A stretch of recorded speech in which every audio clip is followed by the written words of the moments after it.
Hello everybody, welcome. This is going to be the shock and hemodynamics lecture. Before we get started here, yes, I always do look this tired. It is December in the Pacific Northwest and I work night shift. I don't remember what the sun looks like and my body hasn't made vitamin D in the last 15 years. Okay, so we're going to get started with shock and hemodynamics, but in order to understand how to interpret shock and hemodynamics and do all the cool shit that we get paid for, we have to understand what shock actually is, which means that we have to get kind of in the weeds for a couple minutes. So in order to understand what shock is, we got to understand how a cell works. Because at the end of the day, shock is ultimately a crisis of energy. It's like living next to an AI data center and your power bill just keeps going up and up and up. Thank God for Elon Musk. So shock, it's a crisis of energy. Definition: shock is not defined by hypotension, as some believe. Shock is just inadequate tissue perfusion that leads to cellular energy failure. Now, the fundamental imbalance is just this. So supply and demand are mismatched. So the demand is greater than the supply because unlike the American economy, our bodies actually do subscribe to the traditional idea of supply and demand. Now, the goal of the cardiovascular system is ultimately just to deliver oxygen and glucose to the mitochondria to produce ATP. Remember, ATP, mitochondria, powerhouse of the cell. Yeah, we're going to get into that.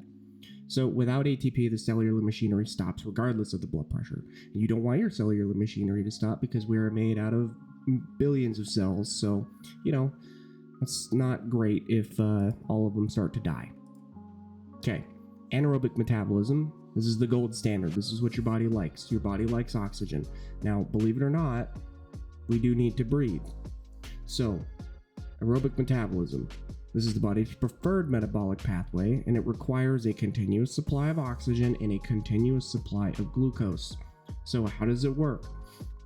Well, glucose goes to the cell, it goes in the cytoplasm, bunch of biochemistry that I don't remember anything about happens, and it gets turned into pyruvate. And then after that, as long as there's oxygen, as long as there's O2, good God, my handwriting is bad. As long as there's oxygen, well, it gets to go into the mitochondria, it undergoes the Krebs cycle, it undergoes the electron transport chain, which oxidative phosphorylation occurs, and then you're going to get 34 to 38 ATP per one glucose molecule. So ignore me. So it's 1 C6H12O6 plus 6O2. That reacts, and then you get 6H2O plus 6CO2 plus ATP. Okay, so what happens if your cells aren't getting oxygen for some reason? Well, your body has a backup plan, but the backup plan is like going into credit card debt. And everyone knows that we all love credit card debt. So this is like the physiologic equivalent of DoorDash and a burrito on Klarna from DoorDash. So anaerobic metabolism, when does this occur? So this is going to be when the delivery of oxygen fails. And then there's going to be this whole shift. Remember, for aerobic metabolism to occur and in order for glucose and all that stuff to undergo the Krebs cycle, it needs oxygen. So with this, the cell is only relying on the glycolysis part, which is terrible. It's awful. It's really inefficient. This is like no one tell the worst guy in high school about this because he would love it. If this was a truck, that guy would buy it. So here's the process. So pyruvate can't enter the mitochondria, it gets converted into lactate, and you're going to get like 1 to 2 ATP. So this is what it looks like. So you got glucose, and then no O2. So you're going to get some lactic acid. And then you're going to get some energy in the form of ATP. It's not efficient, and you generate lactic acid. So, you think about lactic acid, like, going to the gym, going for a run, and then your muscles are sore. Yes, that is part of it, but this is more like leading into metabolic acidosis territory and turning your blood into battery acid, which, believe it or not, is not good for you. No one give it RFK any ideas. Okie dokie. So here we are. We got glucose. It goes into the cytoplasm. It undergoes glycolysis. It gets turned into pyruvate. Now, is oxygen present? No. Then it stays in the cytoplasm where it's going to undergo anaerobic metabolism. You're going to get lactic acid and 1 to 2 ATP, which is bad. By the way, I'm just saying, like, this is not the ideal thing. This is not efficient. This is the lifted truck that drives like a butthole everywhere on the road. Okay, so if there's oxygen present, yes, then we come up here into the mitochondria. We're going to undergo the aerobic respiration. We're going to go through the Krebs cycle. We're going to go into the electron transport chain. And then we're going to get 34 to 38 ATP plus some CO2 and water. That's a pretty good deal. You get 1 glucose. You get 34 to 38 ATP versus 2. I mean, I'll take it. Okay. So the death spiral, right? This is like you're running your credit card too much because you want too many Klarna burritos, and now Klarna's coming at your door with shotguns or whatever because they want their money back. Okay, so this is when we get into the lactic acidosis territory. So lactate is going to accumulate and it's going to lower the intracellular pH. Your pH balanced water that costs $10 a bottle is not going to fix this. So this causes proteins and enzymes to denature. Your lysosomes are going to rupture. It's going to release digestive enzymes that eat the cell from the inside. This is called apoptosis or autodigestion. And then the big thing here is the sodium-potassium pump are going to fail. Now this is bad because all your potassium is, or not all of it, but a lot of it is stored intracellularly. So when all of that potassium gets released, it makes your heart very, very upset because you become hyperkalemic.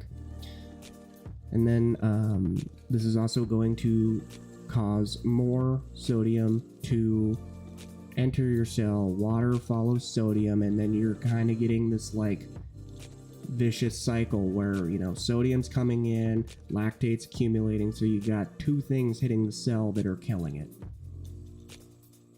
And because I love me a good diagram, we're going to draw another picture here. Okay. So this is outside the cell.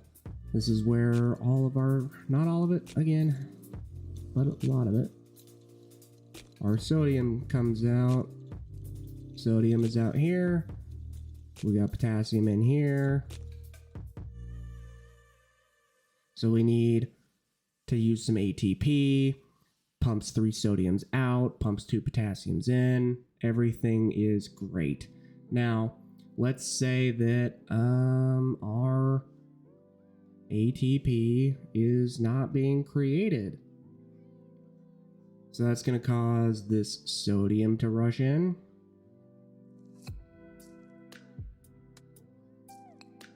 And this potassium to leak out,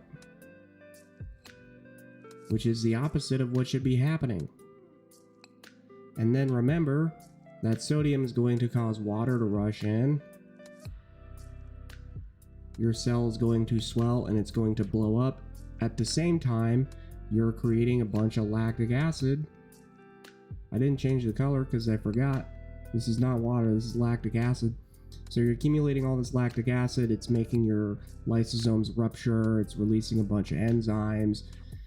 You got two things hitting your cell from once that are causing a bad day for everyone involved. So that is why your cells need oxygen.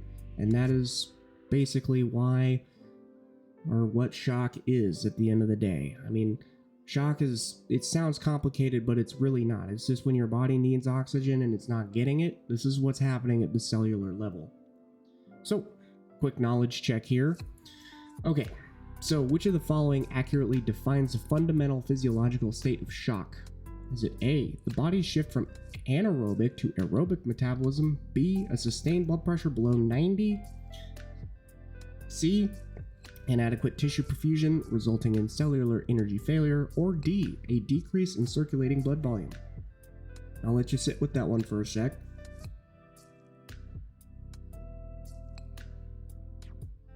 All right, did you get it? Let's see what it is. Answer is C. Remember, there's a lot of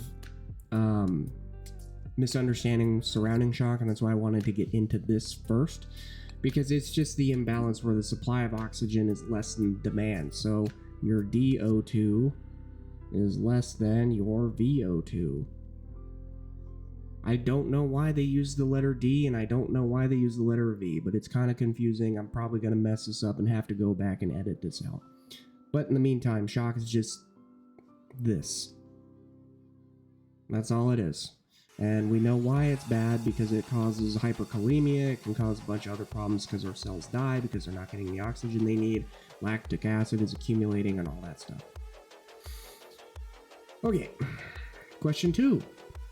You're assessing a patient who maintains a blood pressure of 118/74, yet their serum lactate is elevated and continues climbing, and they appear clinically hypoperfused. Based on the cellular physiology of shock, which of the following best describes this clinical presentation?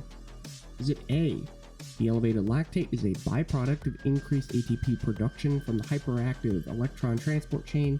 Is it B, the patient is in a state of energy failure where tissue demand VO2 exceeds supply, DO2 forcing cells into an anaerobic metabolism despite their normal blood pressure? Is it C, the patient has adequate oxygen delivery but the mitochondria are refusing to accept pyruvate due to a glucose deficiency? Is it D, the patient is stable because the mean arterial pressure, the MAP, is sufficient to maintain aerobic metabolism?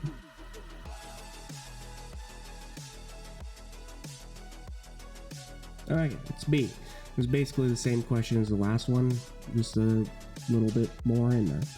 The patient is just in a state of energy failure. Remember, it's like living next to an AI data center, and then you gotta rack up credit card debt in the form of lactate to keep paying your power bill because, Sam Altman wants to, make ChatGPT 6.0 or whatever. So, this is all it is. Remember, DO2, the supply is less than the demand. That's all it is. So, that is all I have for this section. Next section is going to be about the cardiac cycle and cardiac output. That one's going to be a little bit more dense, I think. But in the meantime, that is just a quick cellular overview of shock. So we will see you in the next section